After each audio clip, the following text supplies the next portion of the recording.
The plain stretched vast and harsh under a sky the color of tarnished steel, where the wind blew dust and dry grass across the wasteland. The ranch stood lonely at the foot of the hill, its boards faded from the sun and its fences swaying under the weight of time. Inside the cabin there was silence, broken only by the creak of the floorboards and the occasional ticking of the old clock. Gideon sat at the table, his hands resting on the worn tabletop, his gaze fixed on the dusty piano in the corner where his wife Emma's notes had been silent for 5 years. She was gone, swept away by sickness, leaving him with a void he made no attempt to fill. Gideon was a man in his 40s, with broad shoulders and a face riddled with wrinkles from sun and grief. His dark hair was tousled with gray, and his brown eyes looked tired, as if they had seen too much. He no longer played Emma's tunes, saddled his horse, or opened the door for strangers. The ranch was slowly dying with him, and his only companions were his old dog Buck and memories as heavy as stone. Dusk lay over the plain, coloring the sky purple and blue. Gideon was planing a wooden spoon when he heard a faint knock on the door, barely audible through the wind. He froze, hand clutching his knife, instinct telling him not to move. The knock came again, more insistent, and Buck lifted his head, whimpering softly. Gideon stood up, took the gun from the wall, and walked to the door, opening it with a jerk. A woman stood on the threshold, leaning against the jamb, her saloon dress, red, with tattered lace, stained with blood. Her blonde hair was tangled, her face pale, and her blue eyes burned with a mixture of pain and stubbornness. She clung to her side, where the cloth was soaked with scarlet, and breathed heavily. "Help!" she breathed out, her voice hoarse but firm, as if she was used to surviving.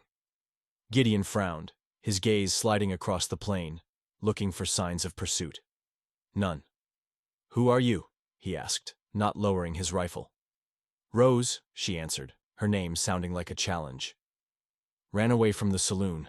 They don't just let go." He hesitated, Emma's shadow in his memory whispering to close the door. But the blood on her dress and the weakness in her knees made him back off. "Come in," he muttered, averting his gaze. Rose stepped inside, staggered, and Gideon picked her up, his hands involuntarily touching her shoulders. She was lighter than she looked, and smelled of dust and cheap perfume. He laid her down on the bench by the desk, where the light of the lamp fell on her face, highlighting the bruises under her eyes. Buck came over, sniffed her, and lay beside her as if acknowledging her. Gideon brought water and a clean cloth, silently washing her wound, a deep knife cut. She hissed in pain but didn't complain, her gaze following him, studying him. "You don't look like you're helping," she said, her voice softer. "I'm not helping," he retorted, tying the blindfold. "You'll leave once you're back on your feet." She grinned, a faint smile flickering across her lips. "We'll see." Night had fallen, the wind howling outside the walls. Rose slept on a bench covered with an old blanket, her breathing ragged but alive. Gideon sat by the fire, looking at her silhouette, his thoughts confused. He didn't want strangers in his home, but her presence already broke the silence like a crack in a frozen lake. She awoke the next morning, weakly but stubbornly sitting up, refusing his help. He left her some bread and water and went to fix the fence, but he watched her walk slowly across the yard, touching the old boards as if reading their history. Buck wagged his tail as he followed her, and Gideon frowned, feeling something inside him stirring. The days went by, and Rose didn't leave. She mended the torn curtain, scrubbed the floors, her movements as graceful as a dance despite the pain. Gideon was silent but left her food. Their glances met more and more often, brief and strained. One evening she touched the piano. Her fingers ran across the keys, causing a shuddering sound, and Gideon froze, his heart clenched. "Don't touch it," he said. His voice was harsh, but there was a shiver of pain in it. She looked up at him, her eyes soft, but she didn't pull back. "Music doesn't die," she answered quietly. He turned away, but the sound of her words remained, like an echo in an empty house. The plain was silent, and something new, fragile and alive, was budding in the cabin. The plain was waking under a thin layer of hoarfrost, its dry grass glistening in the cold morning light, and the sky above the hills burned a pale gold. The cabin stood silent, the smoke from the chimney rising in a thin trickle, dissolving into the frosty air. Gideon awoke to the sound of light footsteps in the yard, his hand involuntarily reaching for the knife by the bed, but he recognized Rose's silhouette in the window. She moved slowly, holding her side but more confidently, her blonde hair shimmering in the dawn light as she fed Buck bits of bread, whispering something to him in a soft voice. Gideon pulled on his jacket, stepped out onto the porch where the air stung his face, and began chopping wood, his axe biting into the logs with a measured clatter. He watched Rose out of the corner of his eye, noticing how she crouched by the old fence, her fingers running over the cracked board as if studying it. Buck lay beside her, resting his muzzle on her lap, and Gideon frowned, feeling her presence creep into his world, breaking the familiar emptiness. She looked up, catching his gaze, her blue eyes clear despite the bruises still on her face. "The fence will come down soon," she said, her voice hoarse but warm like the embers in the hearth. "I can help if you give me a hammer." He shook his head, not stopping the axe. "You're barely standing. Rest." Rose grinned, her smile flickering, cheeky and lively. "I've stood worse." She rose, staggered slightly, and headed for the shed, where she found an old hammer and nails, beginning to reinforce the board with stubborn determination. Gideon watched her hands, still trembling, drive the nails in, and something in him trembled like a string on Emma's old piano. He went back to the firewood, but the rhythm of his strokes was off, his thoughts tangled between the past and this strange present. By noon the sun had melted the hoar frost, and the plain breathed warmth. Rose sat by the porch, sewing a hole in her dress, her needle flickering deftly despite her fatigue. Gideon brought her a mug of water, setting it down beside her without a word, and she nodded, her fingers touching his hand, light as the wind. Their eyes met, a brief moment, but enough to make the air between them heavier. Suddenly Buck barked, harsh and alarmed. His fur stood up. Gideon turned, seeing movement at the edge of the plain, a small silhouette flickering in the tall grass. He stepped forward, his hand resting on the hilt of his knife, but Rose was already up, her gaze wary but soft. "Don't scare," she said quietly, her voice stopping him. She moved toward the grass, her steps cautious, and called, "Come out, we won't touch." A boy, about 8 years old, thin, wearing a tattered shirt, his dark hair tangled, and his eyes, large and frightened, darted between her and Gideon, appeared out of the grass. In his hands was a piece of bread stolen from the barn, and he clutched it, ready to run. Rose knelt down, her dress touching the ground, and held out her hand, slowly, as to a wild beast. "What is your name?" she asked, her voice soft as her songs by the fire. "Lion," he muttered, his voice trembling, but he didn't back down. Gideon stepped closer, his shadow fell on the boy, and Lion flinched, but Rose looked up. Her eyes said it all without words. "He's hungry," she said, turning to Gideon but not taking her eyes off the lion. "Let him eat." Gideon frowned, but returned to the hut, bringing a bowl of soup and a scrap of bread. Lion ate greedily, sitting by the porch while Rose sat nearby, her presence soothing him like Buck. Gideon stood back, his heart clenched, seeing something of himself in the boy, lost but still alive. The night brought a chill, the stars burning over the plain like lanterns in the void. Gideon let Lion sleep in the barn, covering him with an old blanket, while Rose stayed in the hut, her wound healing but slowly. They sat by the fire, the silence between them thick but not heavy. She picked up a needle, stitching up his torn shirt, her fingers moving with confidence, and Gideon watched the light of the lamp play across her face. "Why did you run away?" he asked suddenly, his voice low, almost a whisper. Rose froze, the needle stopped, and her eyes darkened. "The saloon is no life," she said, her words as heavy as stones. "The master thought I was his property. I've proven I'm not." Gideon nodded, his gaze falling to the piano where Emma's shadows still lived. "And the boy?" "I don't know," she answered, returning to her sewing. "But he shouldn't be alone." Her words hung in the air, and Gideon felt the silence in his house begin to change, filling with something new. Rose sang softly, her voice like a stream flowing through the stones, and Buck lay closer, his eyes glistening in the firelight. The next morning, Lion was still there, helping Rose clean the barn, his little hands working ineptly but diligently. Gideon watched from the porch, his mug of coffee warming his palms, and for the first time in years, he didn't feel a chill in his chest. The plain was silent, but its silence now seemed alive, waiting. The plain shimmered under a brittle frost, its grasses glinting like glass in the pale dawn light, while the sky burned with streaks of cold pink and gold. The ranch stood resolute, its weathered boards softened by the morning's glow, a faint curl of smoke rising from the chimney. Gideon woke to the soft clink of a spoon against a tin bowl, the sound pulling him from dreams of Emma's laughter and the music that once filled their home. He rose, his boots heavy on the creaking floor, and found Rose by the hearth, stirring a pot of oats, her movements steady despite the faint wince that crossed her face when she turned.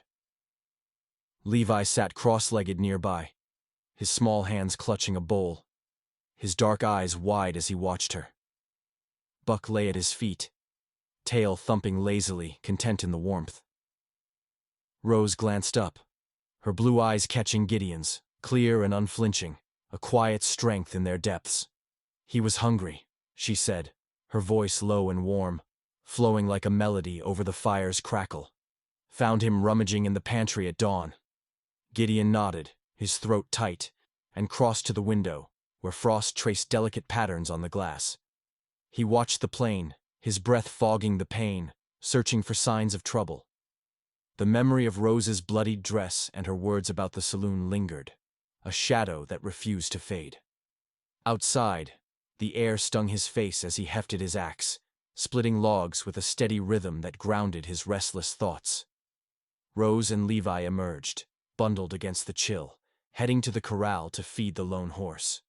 She showed the boy how to scatter grain, guiding his small hands with patience, and Levi's face lit up when the horse nuzzled him, a rare smile breaking through his wariness. Their soft laughter carried across the plain, a sound that made Gideon pause, his axe hovering, his chest tightening with something he couldn't name. He glanced at the hill where Emma's grave lay, marked by a simple stone, its edges worn by wind and time.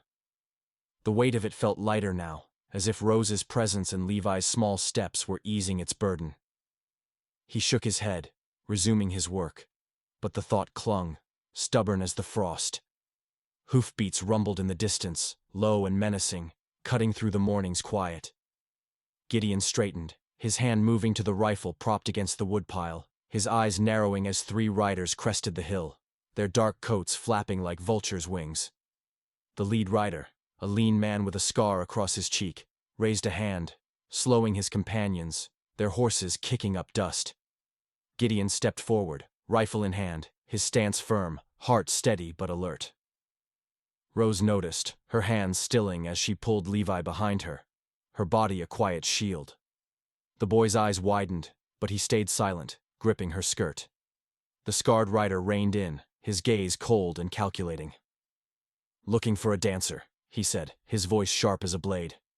"Ran off from the saloon. Word is she's hiding here." Gideon's grip tightened, his voice calm but unyielding. "No dancers here. You're on my land. Ride on." The rider's eyes flicked to the cabin, then to Rose and Levi, his lips curling into a smirk. "She's worth a price. Hand her over, and we'll leave peaceful." Rose stepped beside Gideon, her chin raised, her voice steady and clear, like a bell in the frost. "I'm no one's property," she said, her words cutting through the cold. The rider spat, his hand hovering near his holster. "You'll regret that, girl." Gideon raised his rifle, not aiming but ready, his voice low and final. "Last chance, leave." The rider held his stare, then laughed, a harsh sound swallowed by the wind. He nodded to his men, who turned their horses, their hoofbeats fading into the plain. "We'll be back," he called, his words hanging heavy in the air. Inside, the fire burned low, the cabin thick with unspoken tension. Levi sat by the hearth, knees drawn up, eyes fixed on the flames, his small hands trembling. Rose knelt beside him, her hand on his shoulder, her touch steady and warm. "They're gone," she said softly, her voice a quiet anchor. "You're safe."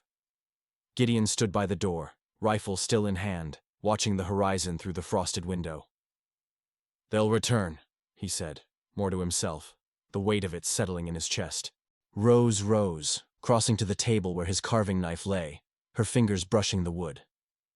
"Then we'll face them," she said, her eyes meeting his, fierce and unafraid, a spark of resolve in their depths. He nodded, his jaw tight, and sat beside Levi, the boy leaning slightly toward him, seeking warmth. Rose returned to her mending, her needle flashing as she repaired a torn blanket, her soft hum filling the room, weaving through the silence like a thread binding them together. That night, Rose stood by the piano, her fingers tracing the keys without pressing, her face soft in the lamplight. "Who played?" she asked, her voice barely above a whisper. Gideon looked at her, the name heavy on his tongue. "Emma," he said, his voice rough but honest, the first time he'd spoken it in years. Rose nodded, her eyes holding his, and the cabin felt warmer, despite the frost creeping across the plain outside. The plain lay quiet under a heavy sky, clouds rolling in from the west, their edges bruised with the promise of rain. The ranch stood weathered but alive, its chimney smoke curling into the gray, a faint beacon against the coming storm. Gideon rose early, his breath visible in the chilly air, and stoked the fire, its embers flaring softly. Levi slept by the hearth, curled in a blanket, his small face peaceful, the wooden spoon Gideon had carved clutched in his hand.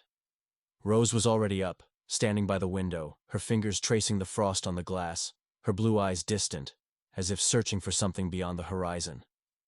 Gideon watched her, noting the tension in her posture, the way her hands trembled slightly when she thought no one saw.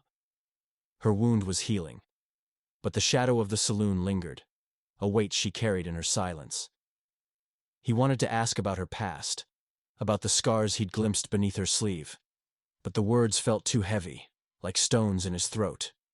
He stepped outside, the cold biting his skin, and crossed to the corral, where the horse stamped restlessly. The piano stood silent in the cabin, but Rose's touch on its keys the night before had stirred something in him, a memory of Emma's music now laced with something new. He shook his head, focusing on the fence, hammering a loose post with steady blows. Rose and Levi joined him later, carrying buckets of grain for the horse.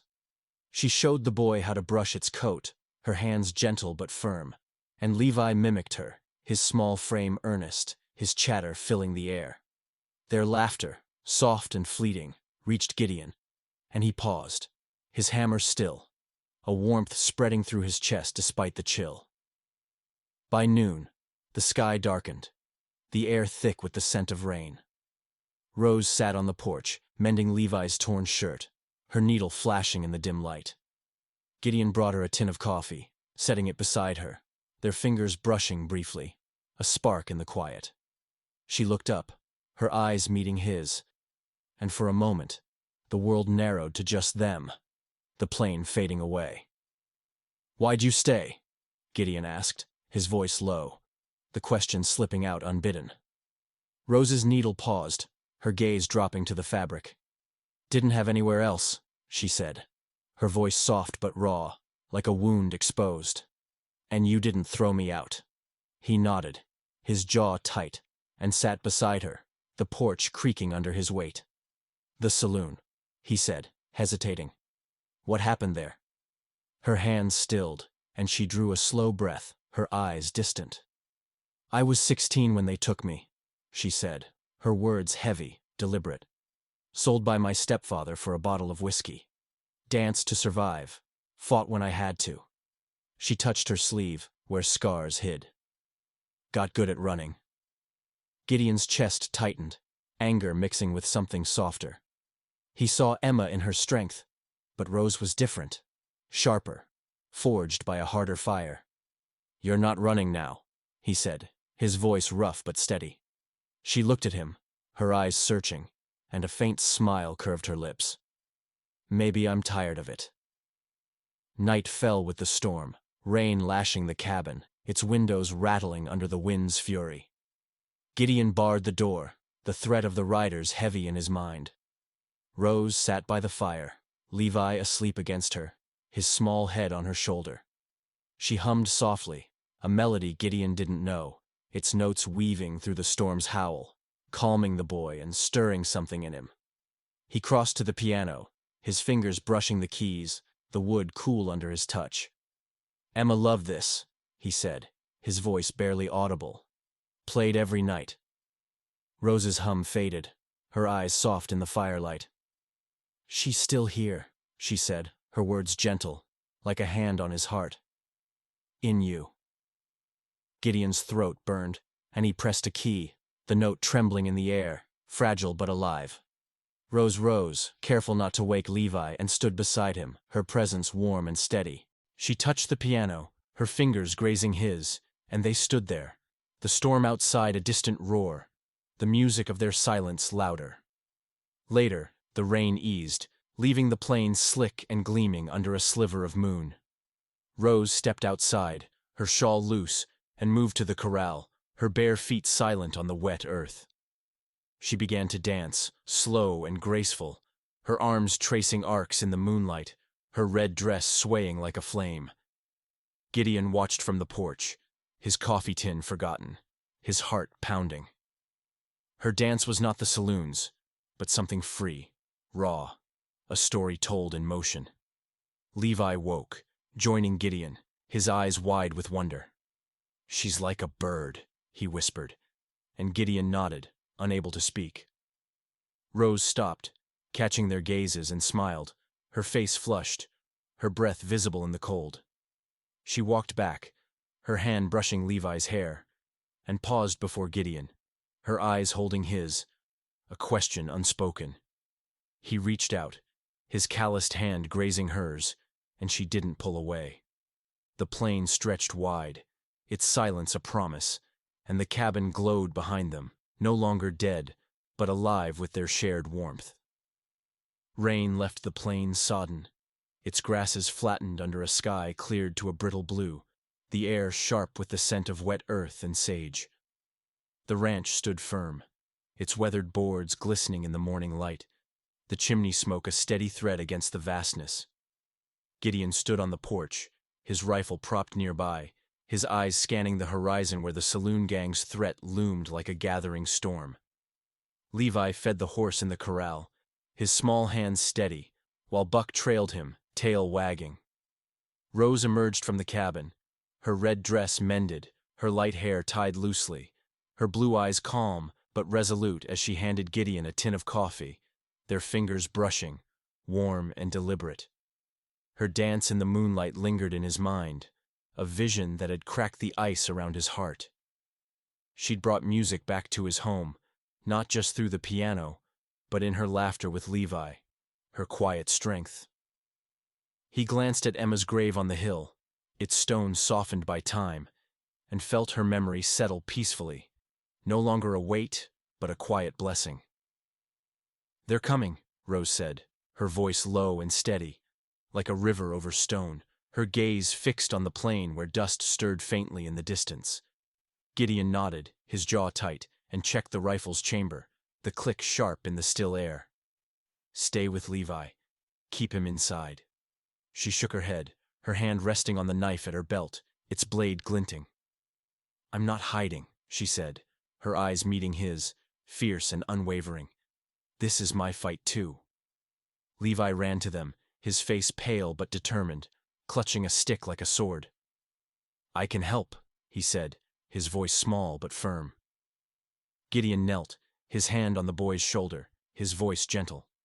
"You stay low, son. Protect Buck." Levi nodded, his eyes bright with trust, and darted inside with the dog. Dusk fell hard, painting the plain in shades of indigo and gold, the air thick with tension. Hoofbeats thundered closer, 4 riders breaking through the twilight, their lanterns casting harsh light across the wet earth. The scarred leader reined in, his smirk cold, flanked by men with hands on holsters, their horses snorting steam. "No more running, girl," he called, his voice slicing through the quiet. "You're coming back to the saloon, or this place burns."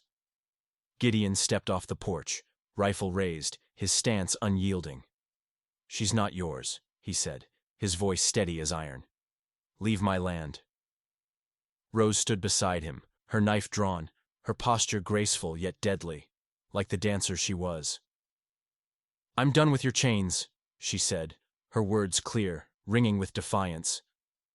The leader laughed, drawing his revolver, but Gideon fired first, the shot cracking through the dusk, grazing the man's arm. The riders scattered, their guns flashing, and Rose ducked, her knife slashing a man's leg as he charged. Gideon fired again, dropping another, his aim precise, driven by a fire he hadn't felt in years. A bullet grazed his shoulder, blood seeping through his jacket, but he stood firm, shielding Rose. She threw her knife, catching the third man's hand, his gun clattering to the ground. The leader cursed, raising his revolver, but Levi burst from the cabin, hurling a rock with surprising force, striking the man's temple. He staggered, and Gideon's final shot sent him sprawling, his horse bolting into the night. The plain fell silent, save for the wind's soft moan and the distant whinny of fleeing horses. Gideon lowered his rifle, his breath heavy, pain pulsing in his shoulder. Rose rushed to him, her hands checking his wound, her touch steady despite the tremor in her fingers. "You're alive," she whispered, her voice breaking, her eyes searching his. He nodded, pulling her close, his arm around her, their foreheads touching, the world narrowing to their shared breath. Levi ran to them, his arms wrapping around Rose's waist, and Buck barked, circling joyfully. Spring arrived, tentative and green, the plains softening as wildflowers bloomed along the corral. The ranch stood stronger, its fences mended, a small garden sprouting by the cabin where Rose and Levi planted seeds, their hands working together in the earth. Gideon saddled his horse, the leather gleaming, and rode out to check the herd, his heart lighter than it had been in years. Rose stood by the porch, her hat shading her face, watching him return, her smile a quiet promise. Levi ran to her, holding a carved bird Gideon had made, and she laughed, the sound dancing across the plain like her songs by the fire. That night, they sat by the hill, Emma's stone joined by new carvings, a horse, a bird, a flower. Rose played the piano, her fingers coaxing a melody that blended Emma's past with their present. Levi humming along, his voice small but clear. Gideon took Rose's hand, their fingers entwining, and Levi leaned against them, his warmth a bridge between loss and life. The plain stretched wide, alive with possibility, and the ranch glowed under the stars, a home reborn through blood, music, and love.